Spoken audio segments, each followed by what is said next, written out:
Act 2 the podcast, episode 50. Welcome back. We are in the building. Guess who the fuck is here?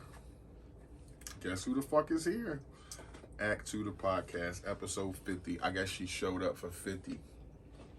She showed up for 49. She was like, fuck that. But 50 she showed up for. Hey. Act2thepodcast.com. Y'all can catch us on Act2thepodcast.com, Anchor, Breaker, Google Podcasts, Spotify, and YouTube. It's your boy, International Walt. And it's your girl, Tash, the co-hostess with the Mostest. It's 50. What's How up, you y'all? feel? It's 50. Yeah, it's on me. It's on me. It's on you? Yeah, it's on me a little bit. What do that mean? What? I don't know what that slang means. It's on me. Pause. That's how the young people say it. I don't want to pause. Whatever. It's on you. But yeah, we episode 50, Act 2 the podcast, episode 50. Again, I'm proud of him. You guys can catch us on Act2thepodcast.com, Anchor, Breaker, Google Podcasts, Spotify, YouTube. You can catch your boy on Facebook. And guess what? Act 2 the podcast got a Facebook page.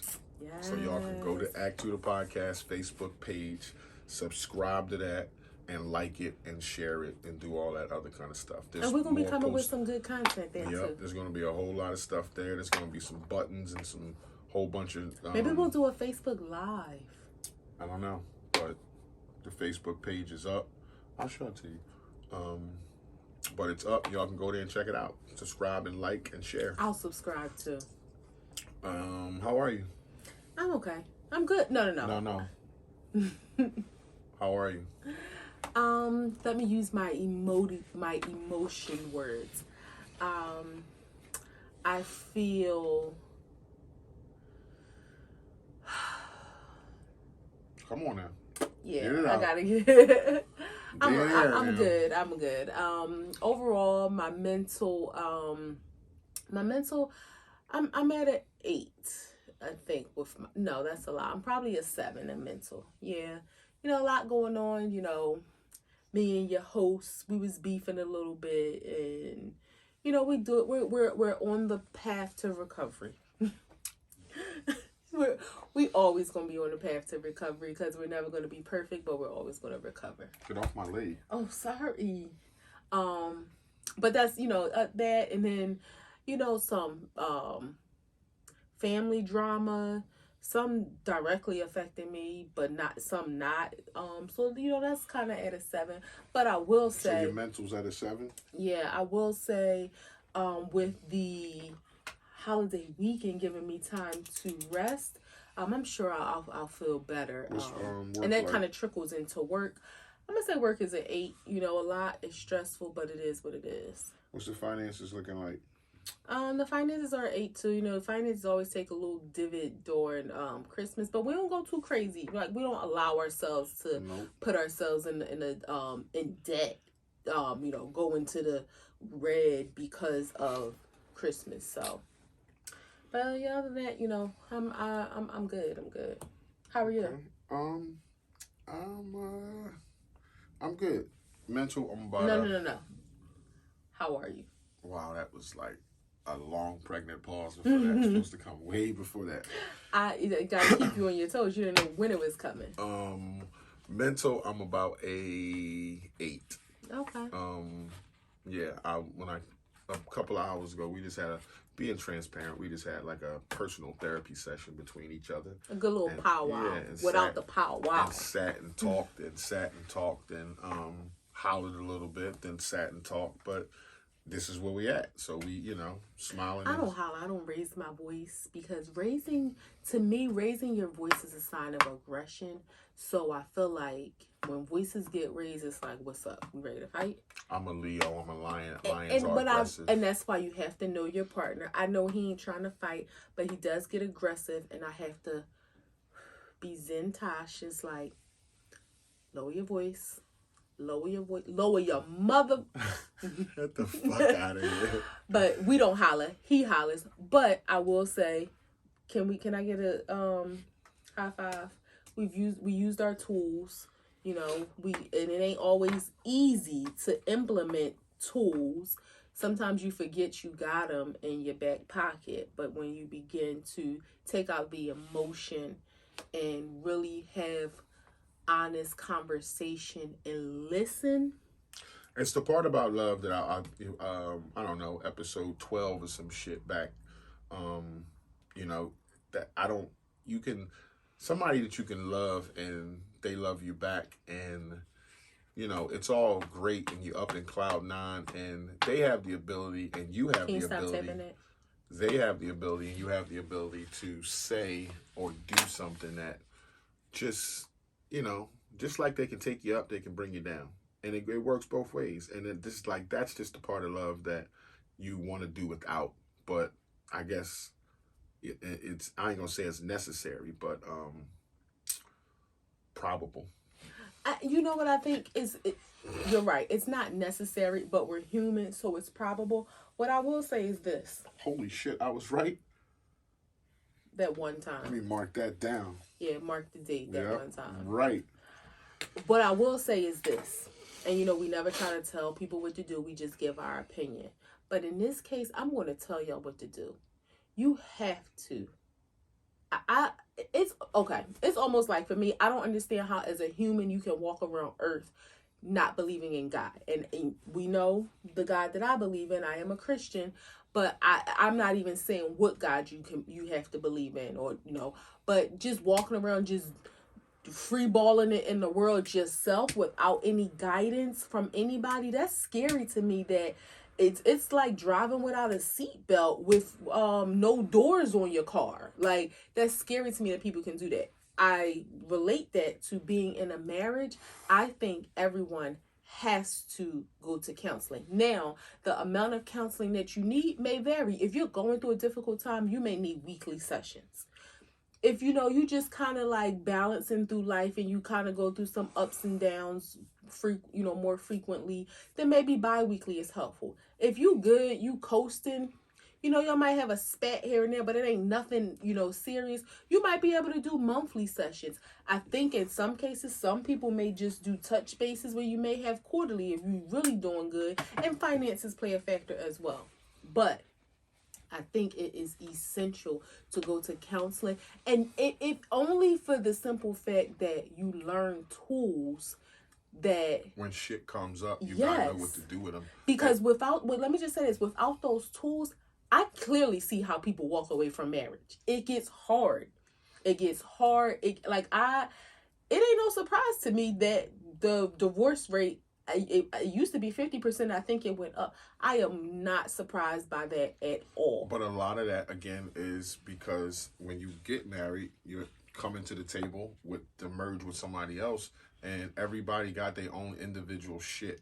Everybody fucked up from childhood. Everybody got their own stuff that they went through, whether it be something traumatic in the family, some family drama, like something that happens while y'all are together. Something that happens while y'all together. Like there's always shit that you have individually, and then it's tough to try to navigate that stuff. And sometimes it ain't even bad stuff. It's not necessarily that you need couples therapy. You might need individual therapy too, to kind of just figure out what's in yourself that's making you react or making your spouse react a certain way. So either one of y'all could need individual therapy to like get yourself straightened out so that you can come to the table and be better within the both of y'all.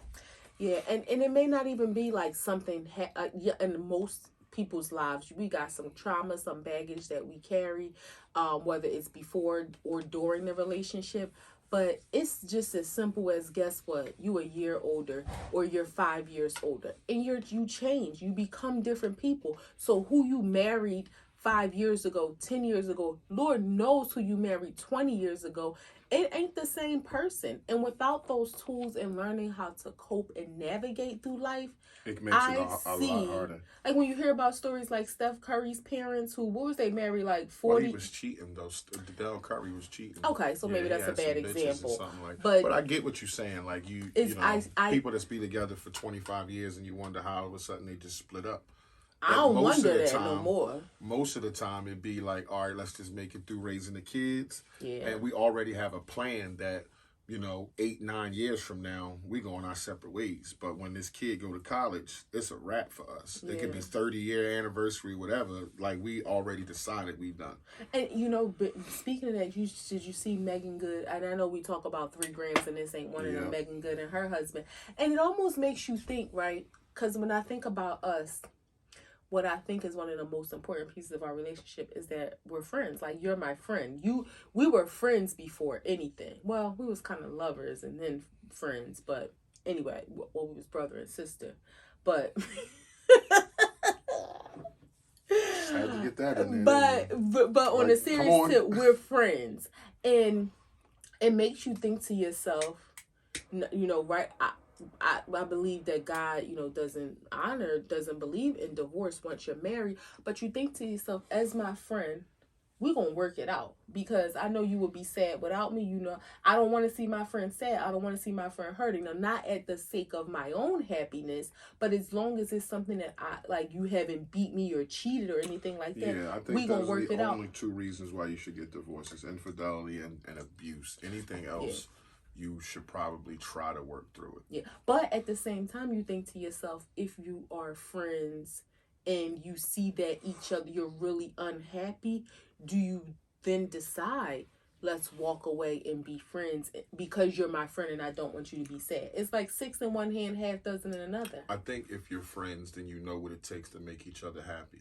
I think, again, being transparent, people get caught up with their own individualism within a marriage, and knowing you giving some of yourself, he's giving some of himself, she's giving some of herself, and that's how you make it work.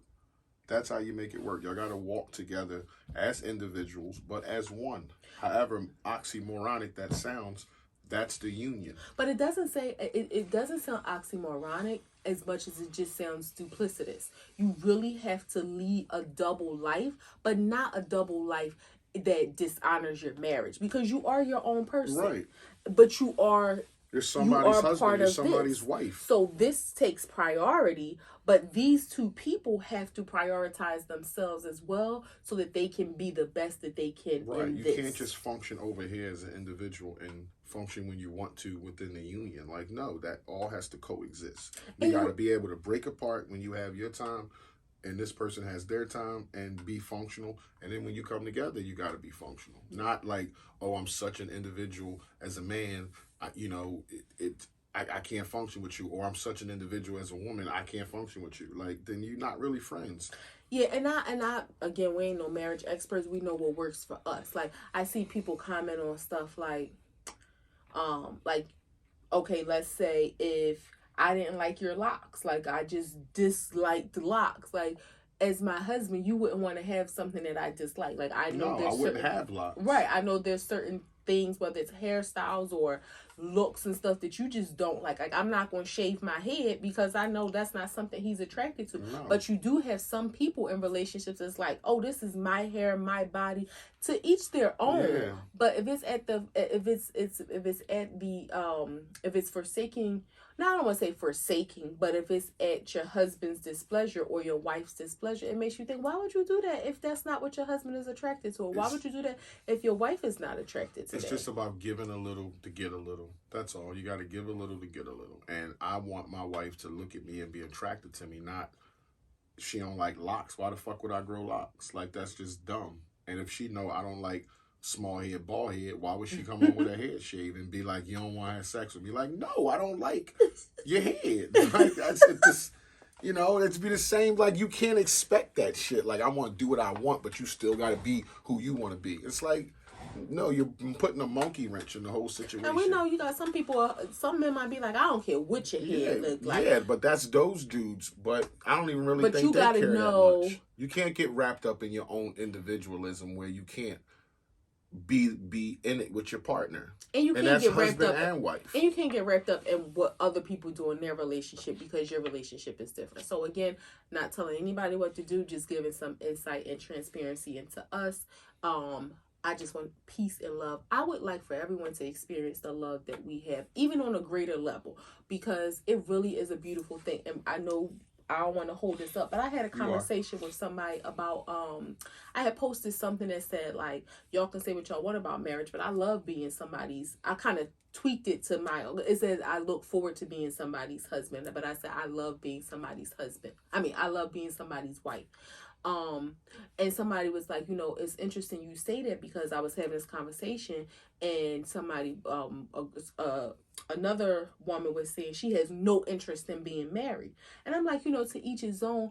I think it's easy for people to say that until you feel the love on a different level than you ever imagined. That's all. I just hope that that for those who may not be married, and I know I got some girls out there, Crystal, Nanette, I know Toya, I have some friends out there who are married who they know they can relate what I'm talking about. When you feel that and you're in that, Misty's another one. That's my friend too, though, Crystal. Crystal's your friend too. When you in that and you feel it, then you know what I'm talking about. And so I think it's a lot of people say, "Oh, marriage ain't for me. It's just a piece of paper." It's like, it's more than that. And I hope somebody.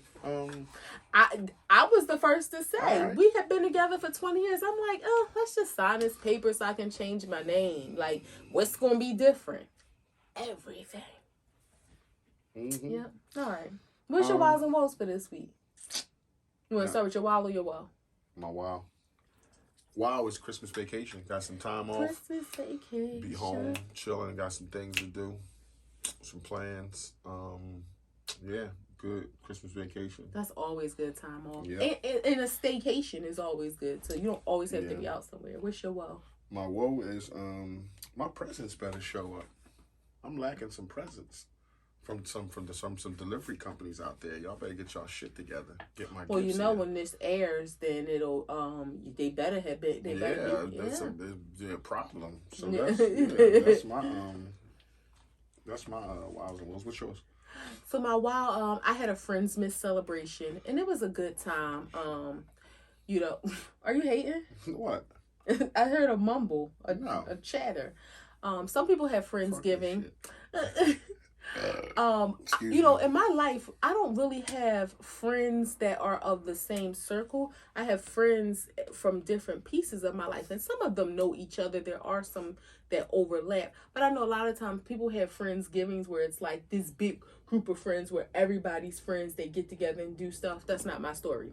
So Friendsmas, I switch it up. Instead of Friendsgiving, Friendsmas, I like to have something where my friends come together. Something, activity. We did brunch a couple years ago. COVID changed it up. Last year we couldn't do anything, but it was a good time. And I like to give little small gifts of things that I like, just as like a thank you to my friends. I don't want any gifts from anybody. It's just a time for me to tell them that I love them. So it was a fun time. What was your woe? My woe is experience some. You hear about things in life. Where they say death changes people and money is the root of all evil, which I don't agree. Money is not the root of all evil. Greed for money is the root of all evil. And it's still the same thing, but go ahead. But having money doesn't make you evil. It's when you're greedy and you covet money. That's where that comes from.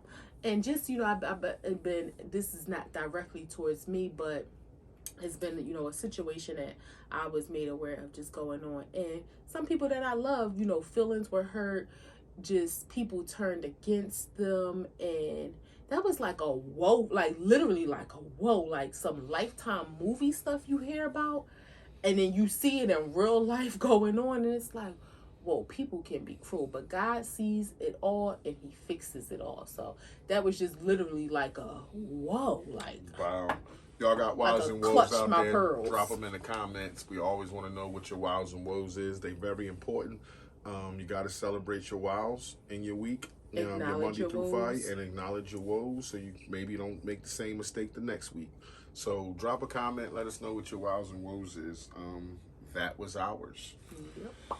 Topic of discussion right off the bat. What is you think is the importance of a will? Leaving a will behind.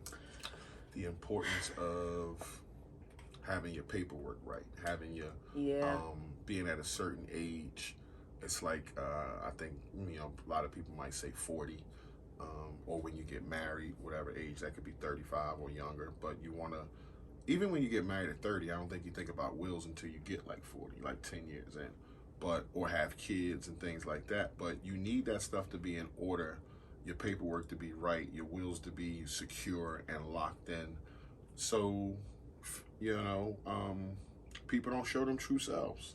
Yeah, I think the mistake that people make, they put an age on it. And we know anything can happen at any time in life. Now, of course, no shade to anybody. If you don't have nothing to will to anybody, then it's like, okay. That's what I'm saying. Like, when you're 30, if you get married, it's not like the first thing you're thinking about is, ooh, let's make a will. But it should be, because you could die the next day. Exactly. And you have to think to yourself, like, you think about life insurance. Like, most companies now, if you work for a reputable corporation, they offer life insurance as part of your benefits. Now, when you're married, it's a little easier. The process is a little easier depending on the circumstance, because I heard some stuff about DMX. Like, no, he wasn't married. That was the thing. He was going to marry that girl, that woman. I'm no disrespect to her, but that's the thing. When you're married, it makes it a little easier because this is your husband. But, if it's a situation, you've been with somebody for 50 years, let's not say 50, you've been with somebody for 20 years, and you think, all right, like, this is how things is going to go down. And you may have all the plans in your head to do something, but like you said, a car accident, a sudden health emergency, anything can happen. And now let's just be completely real. Before we were legally married on the books, I had an arrangement with my sisters, which I know my sisters love me. I know they love him too, but I know because of their love for me, they would have carried out my plans as I wish for them to do so from a financial aspect for my husband. Now, the house is ours. Nobody could do anything with, in terms of taking that from him. But in terms of finances, because I had to make sure that he was taken care of in the case something happened to me, like, but let's just say something happened to me and my sisters at the same time. Then that leaves it up to my mom to be able to have to make those decisions. My mom and I never had that conversation. We don't have that relationship to say, I want you to be my beneficiary and I want you to delegate this. So I would hope that she would know what my wishes are, but who's to say what would happen? And that's the mistake that people make, assuming that people going to do one thing and you have no idea how people are going to act when you're no longer here. And you can't do nothing about it. No, and the shit that happened within, not to put people's business out there, we're not going to do that, but the shit that's happening within your family, it's like, it just lets you know, for me anyway, it lets you know no matter how much family you have, no matter how much you love somebody, or you think that they're loved within the family, you can't really trust people. Like, that's the thing. Like, that's what hits me in the face, is like, no matter who it is, you can't trust people. It could be your mom. You could have a great relationship with your mom, talk 4 times a day, and she your dog. But when you die, you're not there to say what you want, and she's there, or he, or your father, or whoever the next of kin is there to say, this is mine, and we're going to do this with it. And if your paperwork ain't right, if things ain't right, then you can't trust what people will do. And that's sad, because it's like all that planning and conversation and talk about this, and I want you to carry out this, it's null and void, because you can't trust people to do the right thing. You just can't. Some people will, and there's some people out there who think they might have people in their life that'll carry out their plans and stuff like that, and they probably will, and I salute to you. But there's a lot of people out here that don't have that, and you don't have a person in your life. I'm glad we have each other, and we're legally married, and we handle our business. But for some people, you die, a family member dies, they swoop right in, and shit is awry. And one of the mistakes that people make of just, I'll get to it. I'll do that. We'll figure that out. Or writing your will on loose leaf. Like, you gotta have your paperwork straight. And you have to do it, and not because, again, it's sad when somebody dies suddenly and you just don't know. but it could have been that plan of, oh, we'll do that, we'll get this paperwork squared away, we'll make sure this is straight, and it never happens. And it God forbid, somebody's going and all you have left is that person's intention, but if it's not legal documentation, goes out the window. A will is like a gun. It's like one of them things how people say you better off having it and not need it than to need it and not have it. Yeah. A will is the same way. Like you better off just having it, and it can't. Black people, and I'm speaking for us because I'm from the community, but you all, like, we don't want to spend no money on nothing, and a will costs like $250. I researched this. Like, it's not expensive, and people might think, oh, we got to get a lawyer, we got to do this, we got to, like, no, you can actually put a will together for $250 and it'd be legit, like stamped, signed, and looked over and legit. Mm-hmm. So let me ask you this: do you know what percentage of U.S. adults would say, and this is as of 2021, what percentage of U.S. adults do you think have a will that describes how they would like their money and estate to be handled after their death? 30%. A little better than that, but it's less than half, 46%. And you know what's crazy? And these results is from June 2021, but it has been the same or similar since 1990. So we ain't learning anything. But I think part of it is because are we really having this conversation? And is that towards a certain demographic, or is that? Yep, I'll get it. Yeah, yep. So that's U.S. adults. But of course, as expected, it's, based on demographics of age, income, race, of course. So here's a couple more facts for you.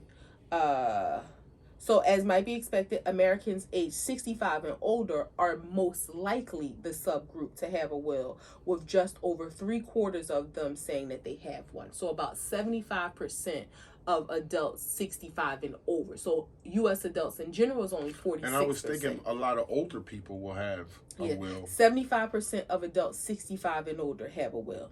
So each younger age group is significantly less. Okay, so only 20% of adults under 30 have a will. Which you think to yourself, under 30, you may not have much, but that's not to say that's true for everybody. I'm just going to use my sister, not putting her out there, her personal business out there. She's 28. She does very well for herself financially. She's a hairstylist. This is a conversation I need to have for her. Now, I know she has life insurance, but I don't know all of the details, and I don't need to know her business, but I need to just make sure that she has handled her business.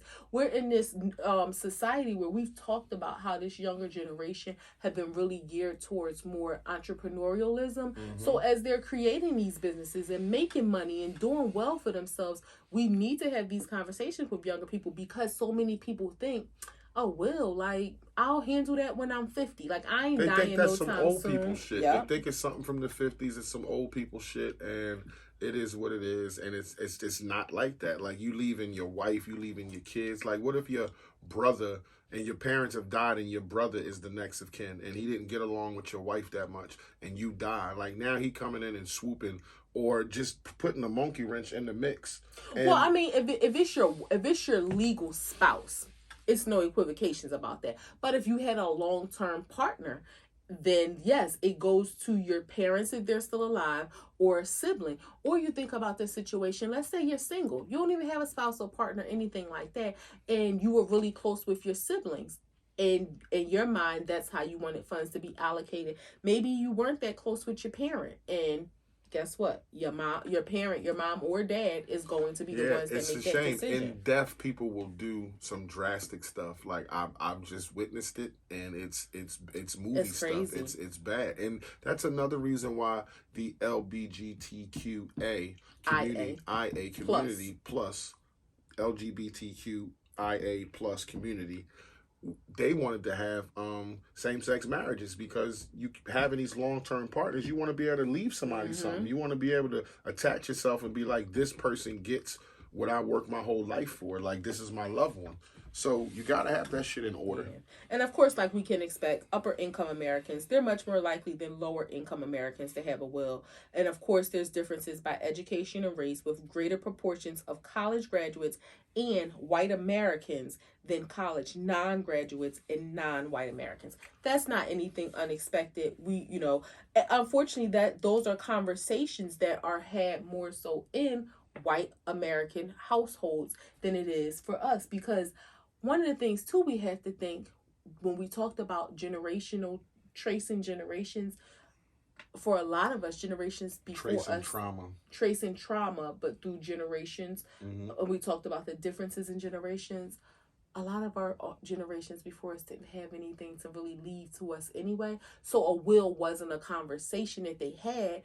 You were lucky if your parents owned a home or your grandparents. In my case, my grandparents owned a home. My parents never owned a home. So a will was just never a conversation that was had. I think about the situation now, and when we talk about the situation that we're seeing happen in real life, it's not related to my mom's side of the family. It's my dad's side of the family. But when I look at my mom's side of the family, my grandpapa is still living. He has his home. And I think to myself, God forbid that, when he passes, hopefully it's no time soon, his home. Is there going to be some dissension between my mom and her siblings? Because those are things that people have to work out, and it's just not a conversation that we have. A pinpoint a person, if it's not a person that's in charge, or a person that like some paperwork saying this person gets this, then it's problematic. So let me tell you this real fast. If it's an annual household income of $100,000 or more, 61% have a will. $40,000 to $99,999, 49%. If you make under $40,000 a year, only 30%. College graduates is at 57% versus 40% for non-college graduates. White adults, 55% of them have a will. Non-white, 28%. That's bad. Damn, it is. That's bad. That's we got to do better. So let's have these conversations. When we talk about, we know financial literacy is something that the younger generations need to be taught about. Let's add having a will in place. Life insurance. Have the conversation with your family. Have the conversation with your spouse. Bring your kids in on it. Like, everybody need life insurance policies. Everybody buying weed and cigarettes and clothes and shoes and cars and rims. Like, $10 a month, can take care of your family when you die. So, that's the importance of a will. And this is slightly related, but not financially related.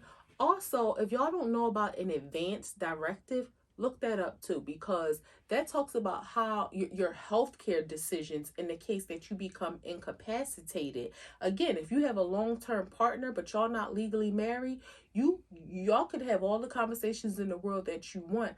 But when it comes to something happening to you, like you think about Terry Schiavo or something like that, even though she was married and it was weird, but your partner who you think is going to make those decisions, your family could step in and be like, nah, we don't agree. But you see what happened with that. Her mother and father stepped in and petitioned the court, and, they wanted to take her off, and her husband wanted to have her on. So it's just important to have those documents. It can get overturned, but your paperwork got to be right. Yeah. How dangerous is MRIs? I had an MRI once. I think when I had my kidney stone, they gave me a CAT scan and an MRI. But I only had it once. But how dangerous are they now that you got metal on? So this is the thing. They're not dangerous. You just lay in them and it clicks. But it's just so weird to me. Okay, a moment of transparency. I've been going to some medical appointments, and I recently had an MRI. But it freaked me out, one, because I'm claustrophobic, but because I was thinking to myself, this is crazy, right? I was thinking to myself, this machine, like, if I had some metal in me that I forgot or something to tell them about, which I don't, it could suck it out of me. Like, that just was freaking me out a little bit, even though I know I didn't have metal in me. But to think, it's a giant magnet. Yes, that's just so. It's a powerful fucking magnet. But you know what it also made me think about? An electric magnet. The things in the world that we use to our advantage that are dangerous, but they have benefits. Like, it made me think about chemotherapy. This is like when you're going through stuff, your mind plays tricks on you. It made me, and I know chemotherapy does not relate to me, so I'm not putting that out there at all. But I'm just saying, you think about how dangerous chemotherapy is, but it saves lives. You know, so you think about all these treatments and stuff that they do on people, but it's so dangerous, but it can save your life. So the MRI was like freaking me out. Like, am I sure? It freaked a lot of people out to the point where they got upright joints where you got to sit in. And I think about that and think some people got to the tube and was like, fuck no, like I'm not going in. And they probably had a tantrum right there. And they couldn't put that person in. And the doctor said, listen, we gotta open these things up. So if y'all never had an MRI before, they give you a it kind of feels like, you know, the thing that they pump up when they... Why you gotta drink radiation? Did you have to drink radiation? Or radioactive eggs or some shit? No, that was for a different thing. Oh. They do give you a IV because they want to see it inside. Like, I guess it's some kind of dye. Okay. Yeah. Okay. Yeah, but this is the thing. They do give you a like squeeze thing that if you panic, you can squeeze it. So this experience that I had, first of all, when I walked in a room and I saw like them have the pillow on the bed, I was like, I'm going feet first. I was so excited because years ago I did an MRI. When I tell y'all, I think that's what created your anxiety. I like you freaked just sat out in there and just afterwards. Cried. If you never had one, to me, I can't think of it being like anything else except being in a coffin. I've never been in a coffin, but or like you being in a human straw. Like literally your arms, you can't do like, it's not enough room to put your elbows out. So you got to keep your arms straight and you can feel the walls. Like that's how tight it is. The space above your head is this much. So this is the roof and you have like, you can't lift your head up. Like you couldn't sit up. People sleeping there all the time. Well, you can't really go to sleep because it gives you instructions. There's a group of people in China, and I've seen this. They sleep in coffins? They have a tenement there. I follow this archaeology page, and there's this tenement that's like, I don't know, fucking 60 stories high. It's like 15,000 units inside of it. Because, you know, China got 1 billion people. And they have all the units with no bedrooms. Mm. But in the wall, it's a circle and a tube.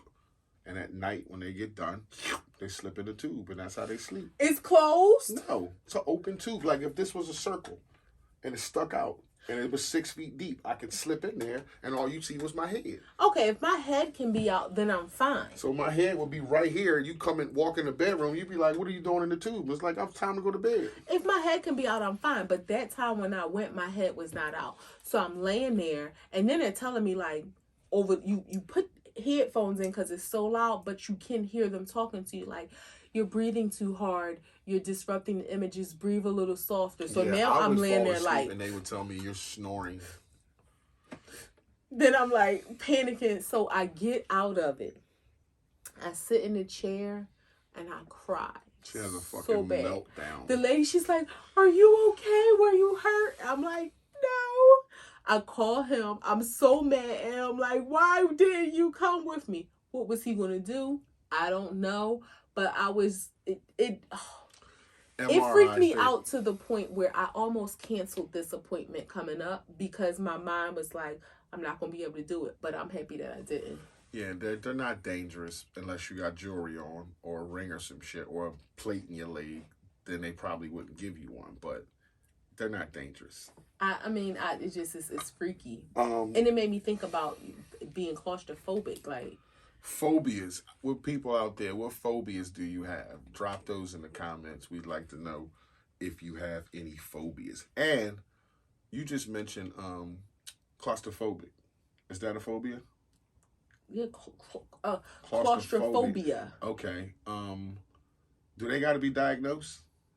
Yeah, but because there's some people like you who just think, no, let me I'm tell you, claustrophobic, and you just say it yourself. No, this or is I the get thing. migraines, and you say it yourself. It's like certain things have to be diagnosed. No, but this is the thing. You can't just say you get migraines. You Most can't just say you got phobias are not diagnosed, and that's the thing. Why it's hard to measure. You know what the difference? Okay, a phobia is an irrational fear of something that's unlikely to cause harm. The difference. Bullshit. Listen. I don't agree with that. I'm telling you the definition. I'm pushing and this back is from Healthline. If I have a phobia, so read that again. The definition of a phobia is an irrational fear of something that's unlikely to cause harm. The word itself comes from the Greek word phobos, which means fear or horror. Regardless of that, you're saying the fear of something that is unlikely to do harm. If I have a fear of sharks, that shark can do harm to me. If I'm in the water. But I guess it's irrational and unlikely, because how likely is it for you to encounter a shark? That's the people who get bit by a shark. But when we talk about percentages, though, how many people go into the ocean? I'm just compared to how many people get bit by a shark. That doesn't equate for me. Because there's some things you could be a phobia, like a spider. You could have I have arachnophobia. So listen, do you know the difference between just a fear and a phobia? You said an irrational. No, so fear. The difference is that fears are phobias are different than regular fears because they cause significant distress, possibly interfering with life at home, work, or school. So people with phobias actively avoid the phobic object or situation or endure it with intense fear or anxiety. So I'm gonna tell y'all I have 3 phobias that I thought about. Oh God. And I'm going to tell y'all what is my biggest. I'm calling 3 bullshits. Phobia. 3 bullshit? You know. I'm trying What's to hear my what biggest these phobias phobia? Is. Oh, mice. Musophobia. Yeah, mice. I can't even look at the picture because the definition has a picture of it. When I tell y'all, I'm about to cry right now. I saw a video of, it was on TikTok, and it must have been, a million fucking mice running in this house, like waves of them. And I was like, I'm gonna send this to. I was like, damn, I can't send this to her. I would be so. Give me a kiss. I love and appreciate you. I said I can't send this to her. She gonna fall out the fucking chair that she's sitting in if I send this to her. She gonna throw her phone across the room if I send this to her. Oh my God, the thought of mice make me cry. Yeah. I cannot. And we thankful that we have came up where we didn't have, well, when you were younger you had mice, but I'm talking about as far as us. Like, as that's adults. Not a thing that we. Oh my God, no. Okay, my other phobia, ectophobia, is an extreme fear of night or darkness. You're just afraid. I don't think you have a phobia. You'll go upstairs in the dark, but you don't like it. I run. That's what I mean. You don't like it. Like, I don't think that you when I go downstairs, mice, I turn on you won't do. Dark, you'll do. If it's dark, you don't like it, but you'll do it. Mice, you will fucking not do. You'll cry and stand there and won't do it. I would surrender this home. Like, literally, I will sleep in my car. And she ain't lying. Like, mice... I agree. You have a phobia of that, and you will shut down. Like, your body will physically shut down, and you don't want to do it, crying. But dark, you'll just be like, it's fucking dark. And if I pressure you, you'll just run in the dark and do it. But so musophobia and claustrophobia. I am definitely claustrophobic. So if I stuffed you in that fucking closet over there, you wouldn't... I would go out the other side. All right, I'm going to tell you some common phobias real fast. Acrophobia, fear of heights. Mm-hmm. Aerophobia, fear of flying. Mm-hmm. Arachnophobia, my baby does have arachnophobia. Yep. He will do anything, like, I don't care if the spider is the size of a piece of rice. Those are the ones that'll kill you. Yeah. That's the one that turned Spider-Man into Spider-Man. Or Peter Parker into Spider-Man. It was this small. Astrophobia, what do you think that is? Scared of stars. Thunder and lightning. Autophobia, fear of being alone.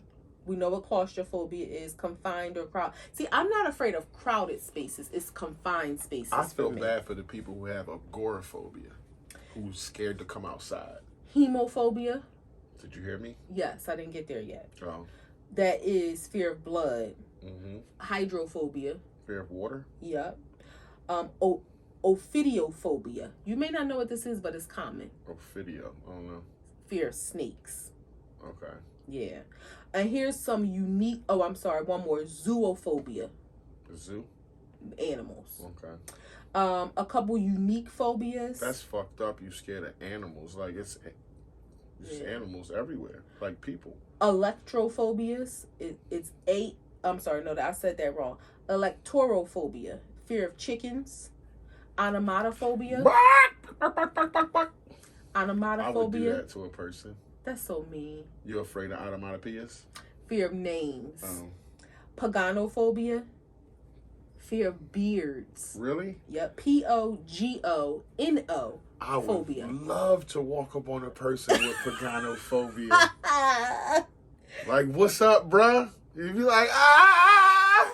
2 more. Nephophobia. Fear of clouds. Oh, okay. And cryophobia.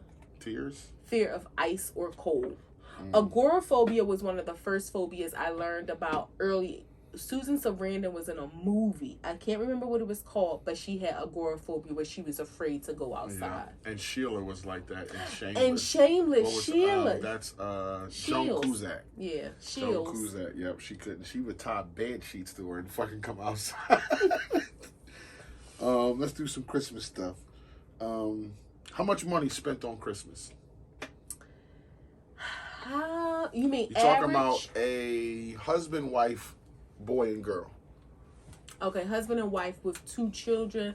I'm going to Do they spend? Hold on. Do they spend 1,000 to 3,000 or 3,000 to 5,000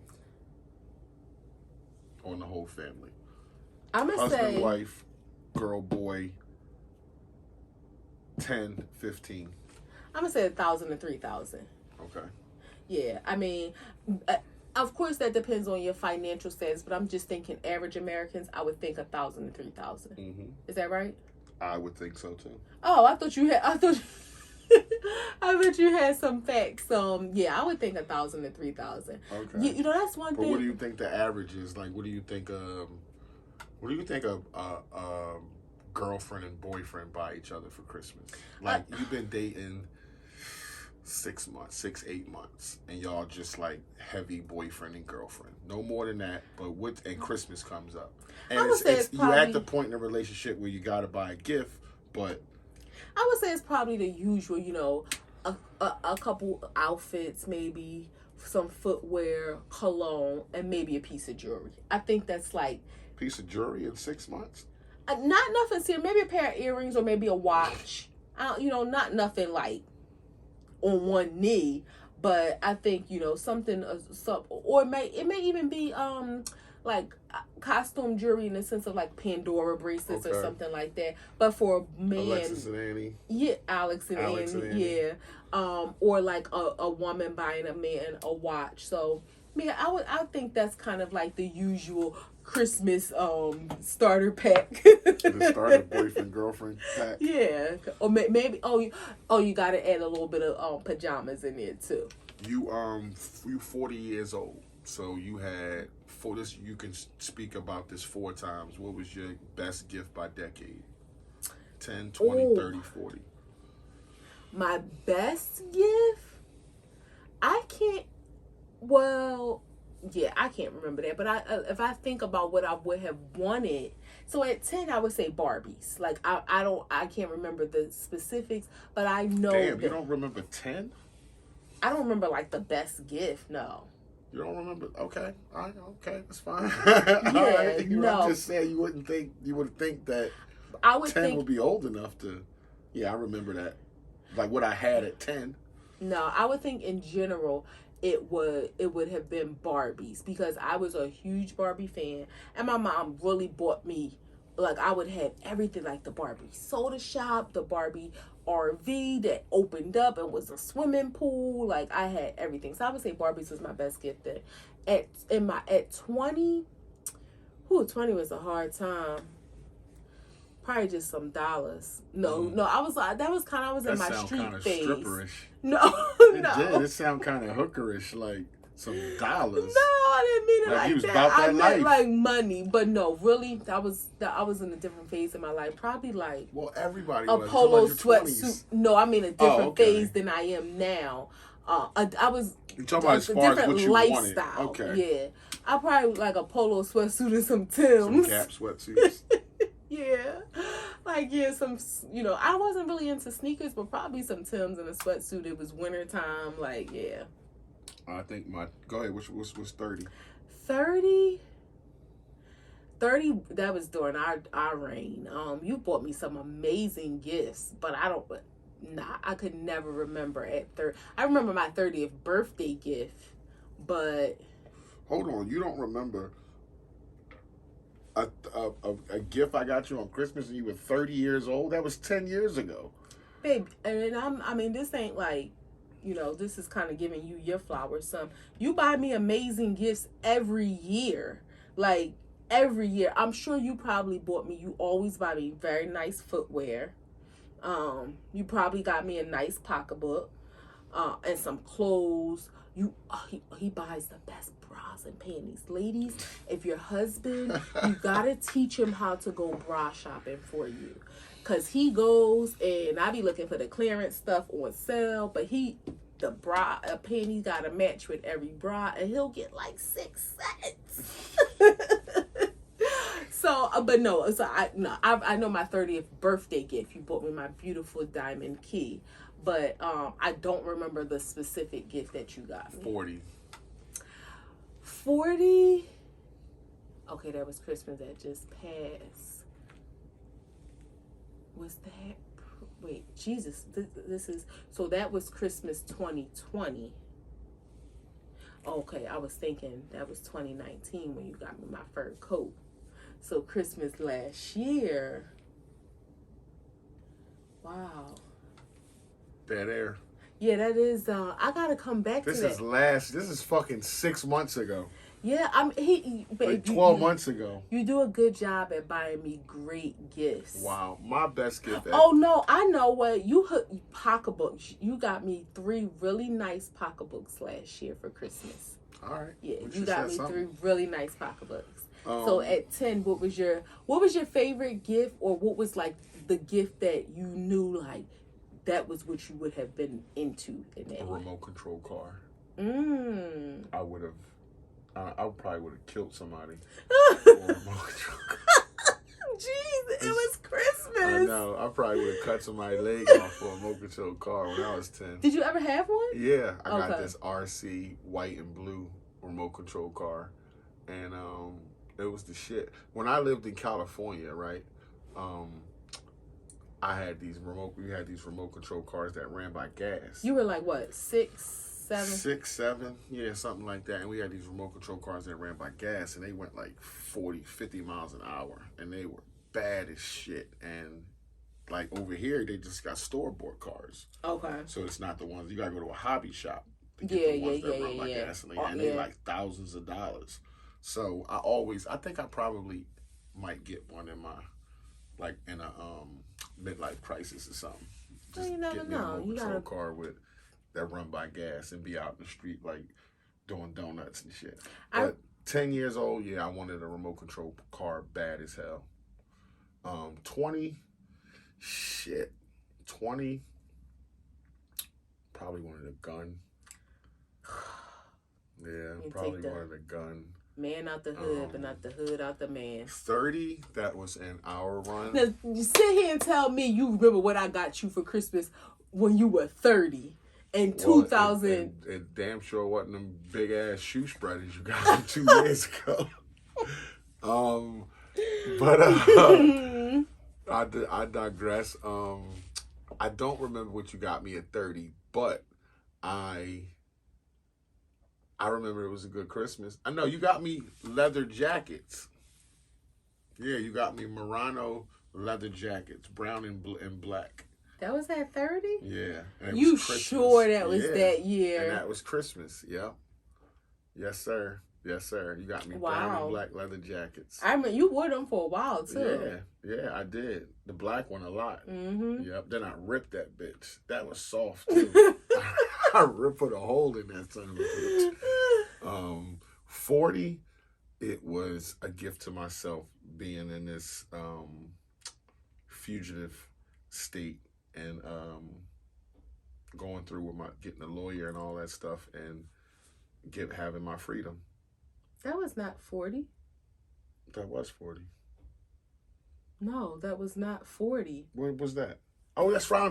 Oh, shit. You forgot how old you are? I'm like, wait a minute. That was, you were 44 years ago. I smoked way too much weed. Damn. That was 2017. 40. All right, so you 17. thought you was my age. Yeah. Because we was going 10, 20, 30, 40. My bad. My bad. So at 40. So wait. You that high that you thought you was my age. We were saying 10, 20, 30, 40. Yeah, you're 10, 20, 30, I know, 40. but I got it all fucked up. Okay. I got it all fucked up. So that was 44. So 40. That was 43. 43. But 40. Actually 42. No. Go ahead. Okay. You're wrong. All right. Go ahead. So at 40. 2017. What you get me? I think that's when you got me the shoe spreaders. Yeah, I forgot. No, that's what did you get me? No, I think you botched that Christmas. I don't remember. I did. I think you botched that one. That was when I was like getting in your shit. Like, what the fuck is up? No. I'm over here going out, and you just like.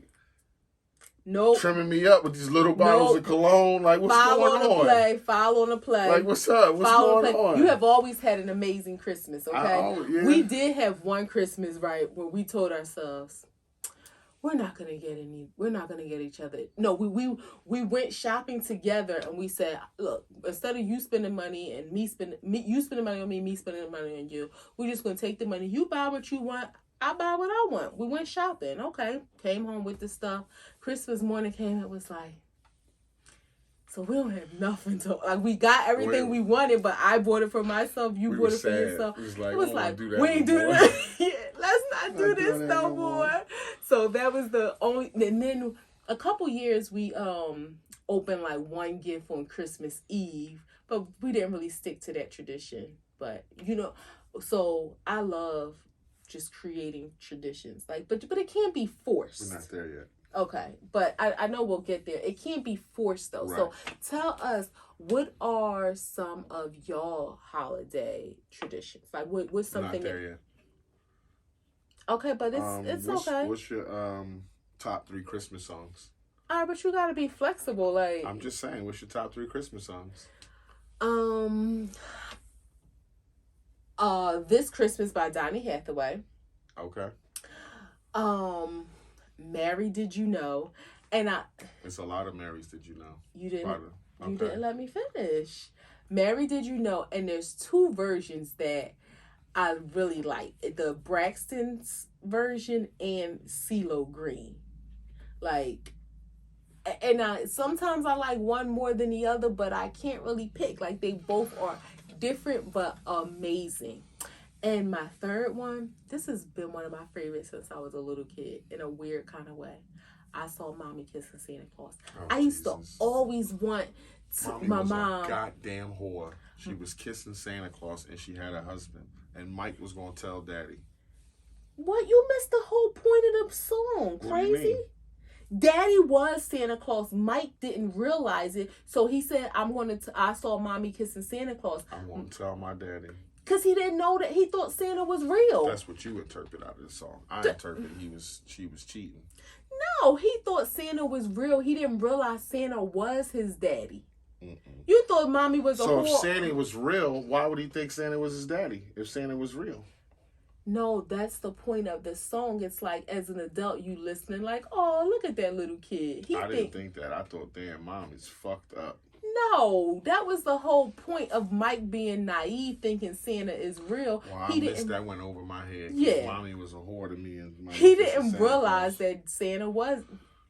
How do you miss on the whole message of the Christmas Carol? I heard it 1,000 times, and I thought she was 1,000 times a whore.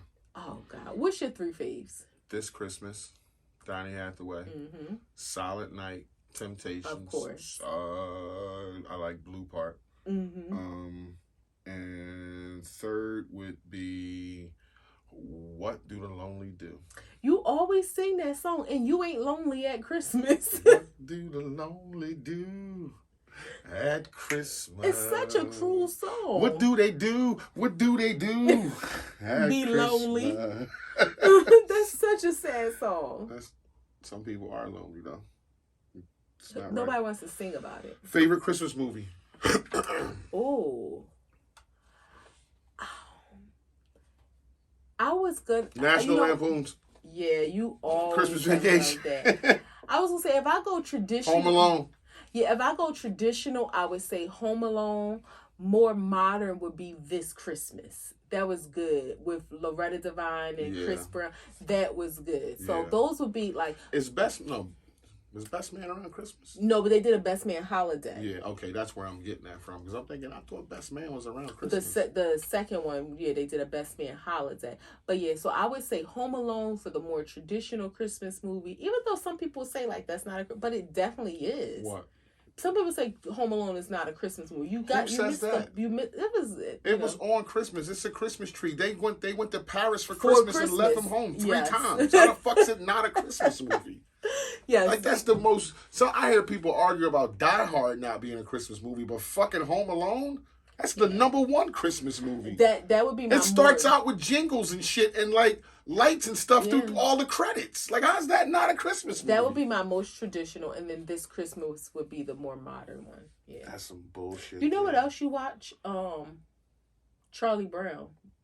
Well, yeah, Charlie Brown Christmas, Home Alone, and National Lampoons. That's we have watched that 9,999 times. That's just the best Christmas movie, and it's a shame Chevy Chase don't do movies no more. But that was funny.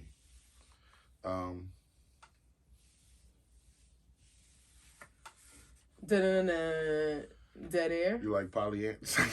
What's your tradition?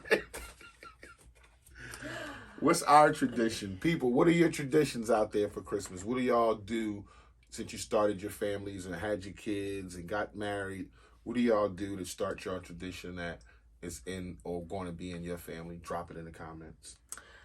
Our tradition that I love is on Christmas, we stay in our pajamas all day. Christmas Eve, we always go out to a nice dinner. And then Christmas Day, we stay in our pajamas. We have a good breakfast. And then we eat Chinese food for dinner. Like, that's our day. We watch movies. Like, Christmas is literally a chill day. FaceTime our kids, see how their Christmas was, but it's just us for Christmas, and I love that. I enjoy it. We don't have to get dressed, we don't get fancy, we just chill on Christmas and just enjoy each other, and I love that. It is. Growing up, did y'all have Christmas traditions? Stop. It's trying to hurt my feelings. No, I wasn't. You don't get nothing. No. Growing up, we used to go to my aunt's house for Christmas, like for Christmas dinner. So in our house we didn't have anything, but we had to eat. But it was always that house that we went to for Christmas. Okay. That's so I guess that was the tradition of it. That you went there with me one year at my Aunt Pauline's house. We used to go to Nana house for Christmas, but we had to eat.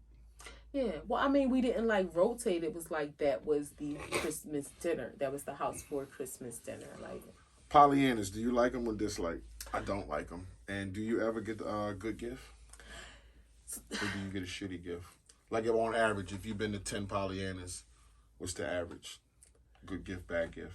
Like, you get fucking pack of hot sauce? No, I would say it's probably a 6-pack of red hot sauce. 40-60. 40% get a good gift. And it's not necessarily get a bad gift, because this is the thing that I don't. A useful gift.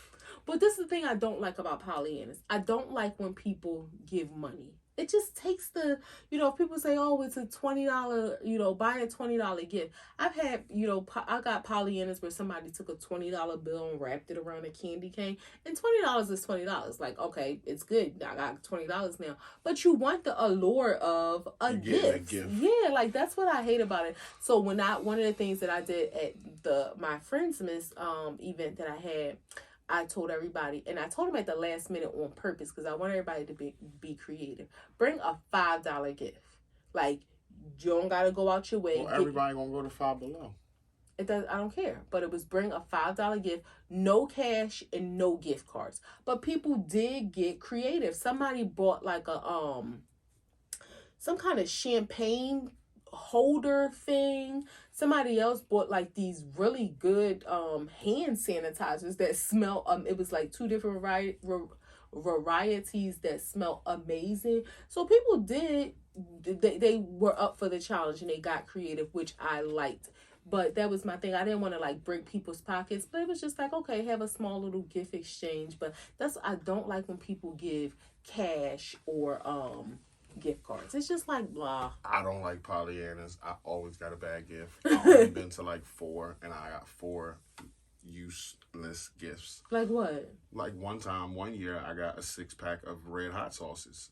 And one was green, one was red. It was like the hottest hot sauces in the world. Oh, They okay. come in like a little 6-pack. Yeah, like for a hot sauce connoisseur. Yeah, and it's like, I don't want this shit. I'm not eating this. You know, and then it's like sometimes because it's a Pollyanna, you can get a female gift. Well, yeah, that's important. It's like you can go home with a bottle of Stetson. Yeah. It's like, what the fuck am I gonna do with this? That's important. You got to know your audience to say bring a unisex gift. So yeah, well, you got to be like a planner to do that because I wouldn't remember to say nothing like that. Bring a unisex gift. Potlucks. Do you like or dislike? And how fond are you of other people's cooking? So the thing that one of the reasons why I'm happy, not to say I'm happy about COVID, but in this environment now where people are working from home, which my job is from home anyway, is you don't got to worry about Pollyannas and potlucks at work. Potlucks is one of those things that... I've never experienced that. Like, I never worked in the corporate world, so to think that somebody bought some food to work, like, ain't fucking eating that. I'm serious. Like, that shit is shocking to me. Like, you made this at home by yourself, and you bought it here for us? That shit is, like, unfathomable to me. It is. That shit blows my mind. No, potlucks at work. The thing is not like, so who much... the fuck are you that you bring food to us? Well, the thing is not that they... Well, because usually a potluck is everybody's bringing something. That's what I'm saying. Like, who the fuck are these people that think that we gonna eat food from... You see people putting dish detergent on chicken and... doing all kinds of shit. The cat on the goddamn counter. But it's not the audacity of the people to make something and bring it. It's the audacity of people to eat it and not. And guess what? And I've been guilty of it. That shit sit there long enough. And then as I got older, it was like... Oh, you got you some salad real quick? I don't know these damn people. Like, been sitting out there.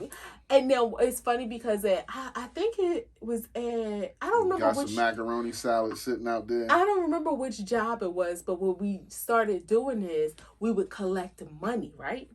And say, okay, everybody give $20. And then we just designate like these 3 people going to do all the cooking because it would be people that you knew and trusted. And you knew like, okay, they're clean or whatever. But...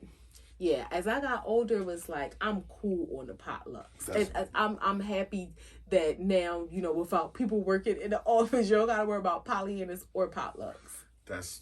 I'm not a fan of that. And that shit blows my mind that in the corporate world, people bring food to work. Like, nobody knows where the fuck you live at.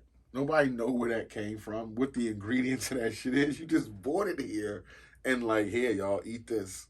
You remember I told you about the time the lady that I worked with brought in cupcakes and she put a doggy bone on them? Yeah. Yeah. Like, so real quick, instead of like a baby shower, they were having a puppy shower for this lady who just got a dog. You know it wasn't one of us. So they was having a puppy shower and this one lady, she used to make good cupcakes, everybody said. So she brought in cupcakes.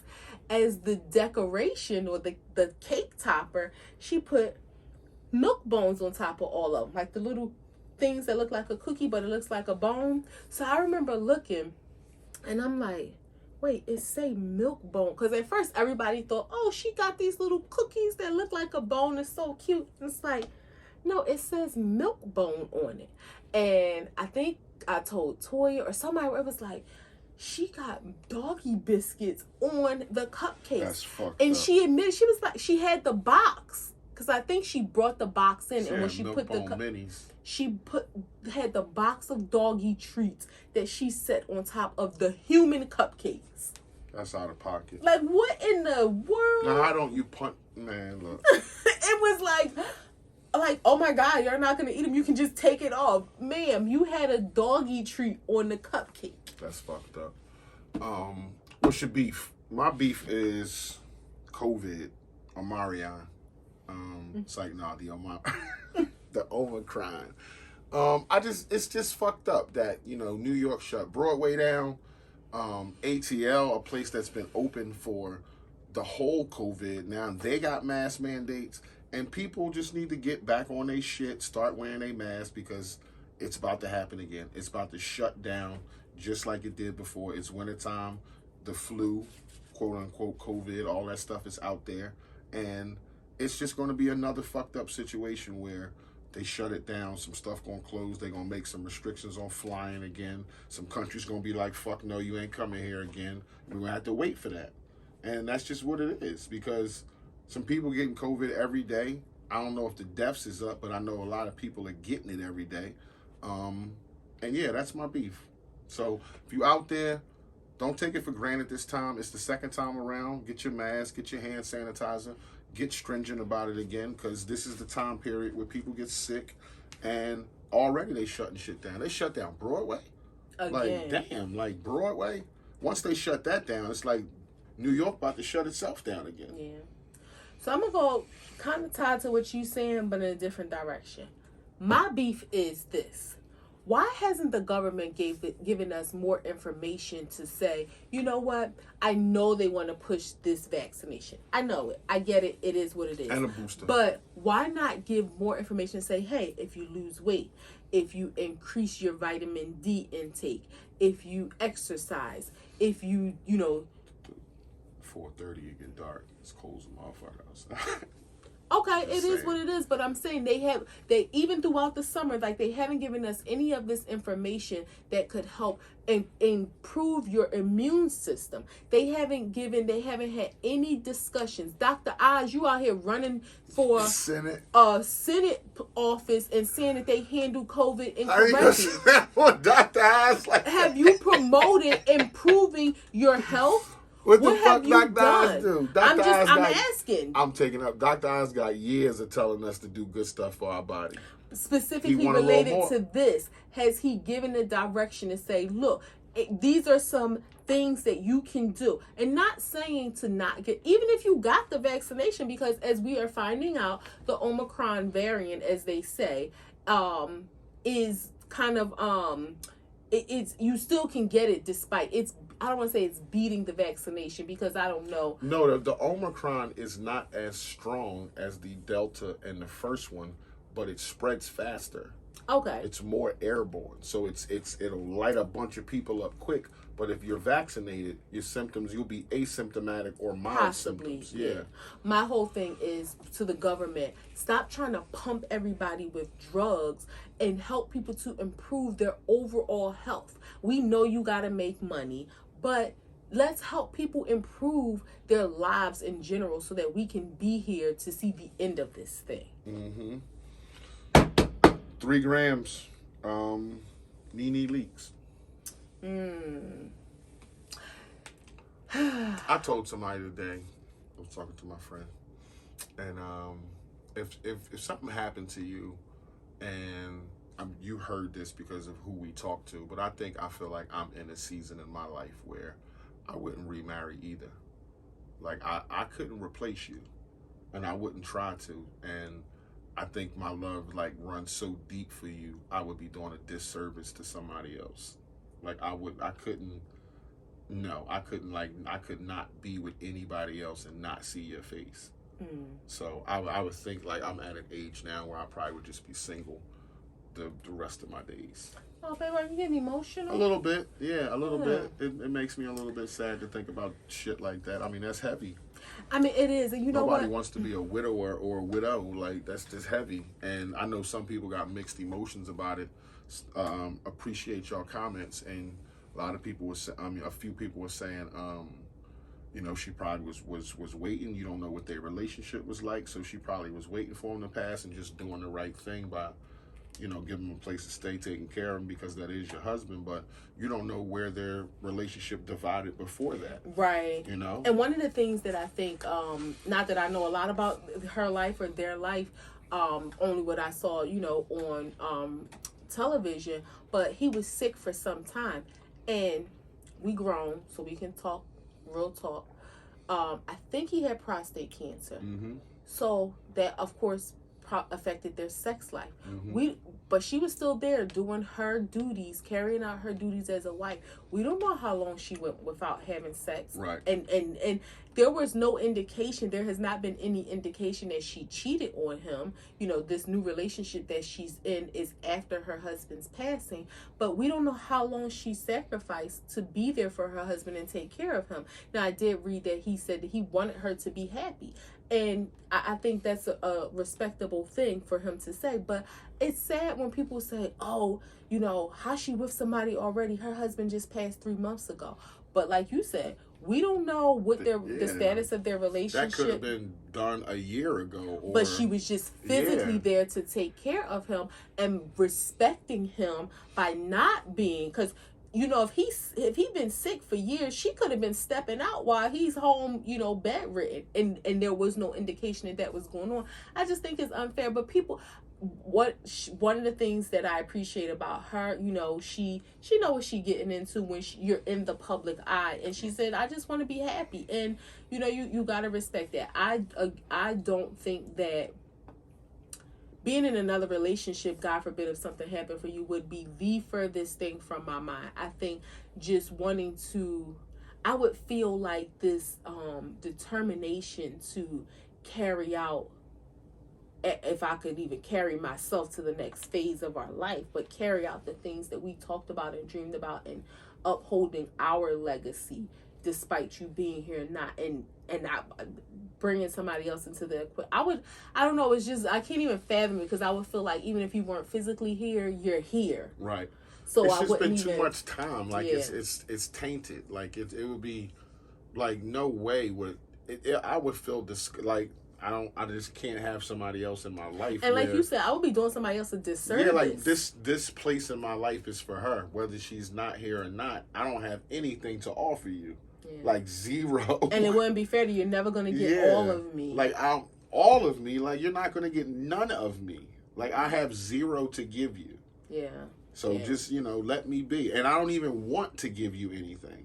So, but I will say, I would want you to be happy. I would want you to be taken care of in whatever way whatever that looked like for you. But that's that kind of pain, I think, for me, those needs, like you talking about sexual needs, like that shit is like, that's why I said whatever that looked like for you. It may like just be companionship and having a friend, or it may just be a travel partner. I'm saying whatever, and for you it may be like, nah, I don't need none of that, and that's fine. Fucking, you don't need no fucking, men and women can't be platonic friends. Platonic friends. You. So that's. I'm just saying, whatever being happy look like for you, that's what I would want you to have and be. Yeah. And that would just be leave me alone and let me smoke my weed. Our kids will be taking care of you. Maybe they won't. See, that was loud on the kids. That's what happened. Elon Musk got to pay $12 billion in taxes, but he worth $394 billion. And some people say there should be a cap on government and what they can take from you. And some people say that there should be a cap on what an individual can make, period. Why does a person need that much money? Yeah, that's a good point. My response to that is that I don't agree with it, and in the right hands, that kind of money can change the world. That's the thing. It hasn't been in the right hands yet. But if I had $394 billion, I could change a big portion of the world, and I would be happy to do so and still live my life. But you talking about $390 billion? Like, we gonna be good. But I can change a lot of shit and have a lot of influence in the world and to do right and treat people right. And I will be glad to do that. But that's the problem. It hasn't been in the right person's hands where their motivation is to make more money. It's a business for them. But if that shit fell in my lap like that, $390 billion, yeah, we're going to get our one and be fine forever, or two, whatever. But we going to do some stuff. You know what bothers me about the government? We all got to pay taxes, and, it is what it is. and this may sound very elementary in terms of how politics work, how the financial system works, but it's like you hear the government talk about all this debt and this. If you're taking $12 billion from one person, right? That's just one. And let's not forget we have the Jeff Bezos of the world who, I don't know who's richer, but no, they're up there. We have the Warren Buffetts of the world. We have the Waltons, that family that owns Walmart and and they're not at that level. But so I say this to say, you're taking this money from all these people. What are you doing with this money? Because it just winter homes, beach homes. No. I mean, this is not going to one person. These rich families, these rich white families I'm talking about the right, because it's not going to one. When the government, I'm not saying one. I'm just saying it's broken up. Everybody, as long as it goes down the chain, everybody takes their little pie out. But if you think it's some pile of money that goes to Uncle Sam, like that shit is money to burn. What is Uncle Sam allocating these funds to? They say we cleaning up the roads, snow, fucking this, that, electricity, we cleaning the ozone layer, like all kinds of bullshit they say the money's going to. Clean air, clean gas. I do feel like there should be a gap on what the government can, a cap on what the government can And some of these people you talking about, specifically the Waltons and Warren Buffett, they know how to make billions of dollars and pay hundreds of thousands in taxes. Somehow with the tax breaks and the way that they do stuff, they pay hundreds of thousands of dollars on billions of dollars in taxes. Yeah. Elon Musk, I don't know, like they don't like him anyway. Yeah. So, I mean, he flying to space by himself. They don't like him anyway. So, 12 billion? And I'm sure I think I read he gave away like 22 billion and then he couldn't give away no more. To lessen his tax liability, yeah. So that's then crazy. You get to the point where it's like, damn, I spent all that money and I still got to give away 12 billion? Yeah, that's crazy. Yeah. I mean, that's nuts. Last gram, am I saying his name right? Rogel Aguilera Menderos was a truck driver sentenced to 110 years for the crash that killed 4 on I-70. 27 counts he was charged with. He bypassed a runway truck ramp because his truck had no brakes. Instead, he swerved on the traffic on I-70 and killed 4 people.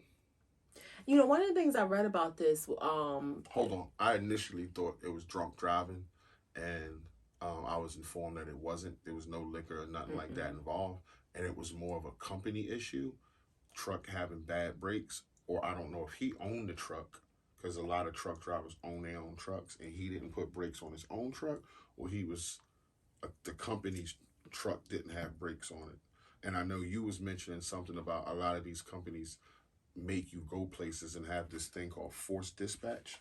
Yeah, well, I don't want to say a lot, but I read some comments from other truck drivers who were saying in this scenario, he didn't want to go to this destination that he was headed to. Do you know if he owned his truck? I don't know that. He didn't want to go to the destination, no, but because of the company that he worked for, it's called forced dispatch, which makes me feel like he didn't, only because I think you have more autonomy when you own your truck. You can say, no, I'm not taking that route, but I don't know. No to a company that gives you 60% of your work? Yeah, so I'm not sure in that sense. But it was forced dispatch, meaning you gotta go. And I seen some truck drivers saying like they would never work for a company that worked in that capacity. So in that case, if you do have a choice, who knows? But yeah, it's really sad. But one of the things I read too, the judge did not want to give him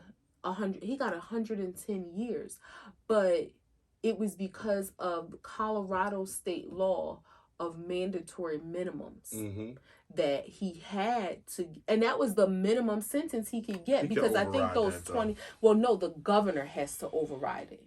The judge can't. So they want the governor so the judge has to hand down a sentence that's required on the books because it's mandatory minimums, which I know they don't play with that. That shit is stiff. Yes. But I mean, 110 years is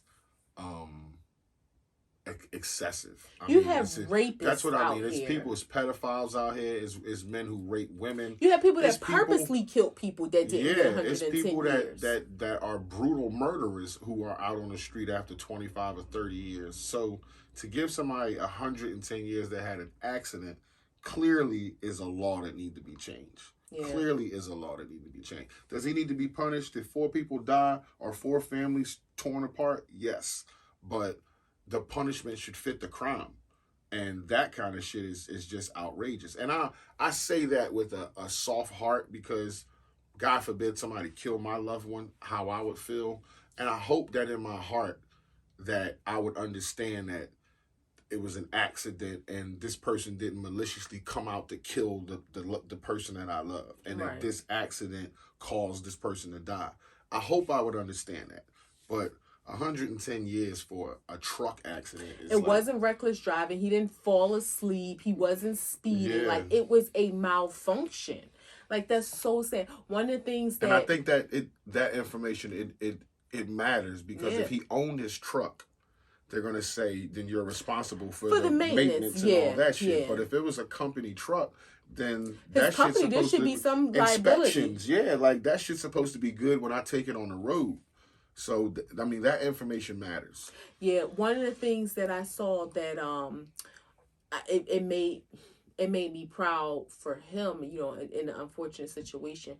Truck drivers standing parked, let me just say, not riding, parked in solidarity. They will not go to Colorado. I think I read they won't drive through Colorado. So they were saying if you live in Colorado and you are reliant states, if they're not going to go through it. If you are reliant on any supplies having to come to you, so we already know the food chain supply is impacted anyway. But if you're relying on water, food, if you're waiting on packages, and that's not to say no truck drivers, but this line that I saw, they're not going to Colorado. Because they're waiting for the law to be changed. Because this is a brotherhood, and it's sad. I hope that, you know, for the families, you know, condolences to their loved ones, and I hope that in their heart they understand too. Like 110 years, like this young man, he was working. He wasn't out here robbing people. Right. It wasn't a malicious thing. I don't think he had no drugs in his system. Like, he wasn't doing anything. I didn't see anything negative about any of his actions. The only negative thing they said was he bypassed a runway, a truck ramp. And you're not supposed to do that. But I think he bypassed the ramp because he didn't have brakes. Yeah. And ended up swerving into some cars. But that's why I think he didn't get on the ramp, because he didn't have brakes. And if he got on the ramp, then it's other trucks waiting up there. Yeah, and I was going to say, if you it's like a way station. You got to slow down on the ramp. At least on the highway, you can keep going if it's no traffic. Right.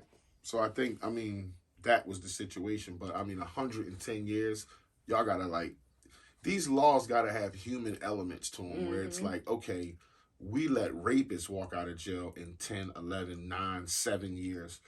How does this guy do 110 years and he got into an accident? Does that send a message to people out that if you get into an accident and just so happen the person dies, you going to get fucking 100 years? Yeah. The average person? That's sad. That's crazy. That's it. Act 2 the podcast, episode 50. That was a good one. Act 2 the podcast, episode 50. I do the 5, you do the O. Is that 3 or O? Oh. That's an O too. You 40, you can't. I was fooled. Yeah. That was Act 2 the podcast, episode 50. Go to act2thepodcast.com. Go to Anchor. Go to Breaker. Go to Google Podcasts. Go to Spotify. Go to YouTube. Check them all out. Like, share, subscribe. Go to Facebook. Facebook page is up. All you got to do is put in Act 2 the podcast. You'll see it pop up. You'll see our faces on there. You'll see us just chilling. You'll see the city behind us. And I think you're going to like it. But like, subscribe, share, and Act 2 the podcast episode Your girl's 50. back. We signing off. If you fuck with us, you fuck with us. If you don't, you should. Peace.